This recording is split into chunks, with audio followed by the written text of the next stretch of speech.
Салам достор.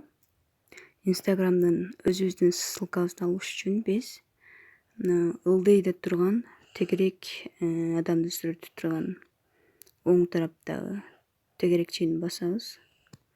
Ушуну баскандан кийин биз эң үстүдөгү 3 сызыкты басабыз.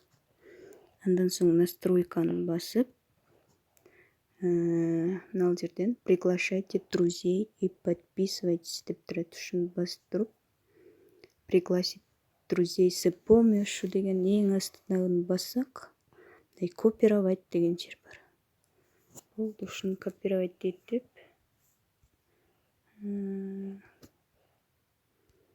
WhatsApp'тан да алып жиберебиз. Мына жерден баштап өчүрөбүз. Мынакей. Шуну басып киргенде, мынакей Инстаграмдын өзүнө кирет.